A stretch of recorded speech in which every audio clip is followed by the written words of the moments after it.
पालघर की हिंसक घटना के संदर्भ में जो गिरफ्तारियां हुई उनमें भारतीय जनता पार्टी के क्षेत्रीय पदाधिकारी भी गिरफ्तार हुए हैं।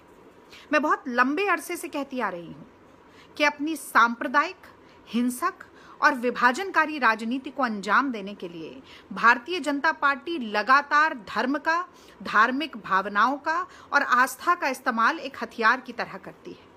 आरएसएस असल में र्यूमर स्प्रेडिंग सोसाइटी है जो अफवाहों को फैलाकर भ्रामक जानकारियों का प्रचार और प्रसार करके सामाजिक समरसता को लगातार छिन्न भिन्न करने में प्रयासरत रहती है।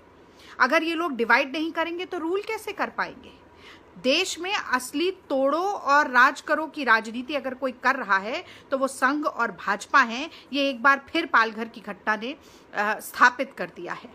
मैं ये भी कहना चाहूंगी कि इन लोगों ने बहुत ही तेजी से, समझदारी से अपने लोगों को, अपनी जैसी वैमनस्यकारी विचारधारा वाले लोगों को न्यूज मीडिया में भी प्लांट कर रखा है।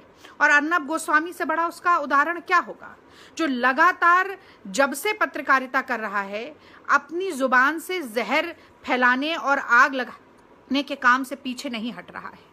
क्या क्या नहीं कहा सोनिया गांधी जी के बारे में, इतनी निम्न स्तरीय भाषा का प्रयोग किया, अपमानजनक शब्द कहे, लेकिन पासा तो पलट गया क्योंकि अर्नब गोस्वामी की ही इतनी थू-थू हुई और उस थू-थू की झेप को मिटाने के लिए ये पूरी कहानी गढ़ ली गई, अटैक की। लेकिन आज फिर प्रमाणित हो गया है कि अर्नब गोस्वामी का जो नैरेटिव था, जो एक डिविजिव राजनीति का नैरेटिव है, वो बिल्कुल गलत है। और इसीलिए मैं कहना चाहती हूँ कि मैं खुद एक पत्रकार की बेटी हूँ। मेरे पिताजी ने जीवन भर मुझे सिखाया कि एक पत्रकार की कलम केवल लिखने के लिए झुकती है, लेकिन अर्नब गोस्वामी जैसे पत्रकारों की न सिर्फ कलम बल्कि इनकी रीढ़ की हड्डी भी पूरी तरह से सत्ताधारियों के आगे झुक के नतमस्तक हो गई है। इन लोगों की बातों को आप बिना जांचे, बिना परखे कभी स्वीकार न करें। सच्चाई ये है कि साधुओं की हत्यारी भाजपा है।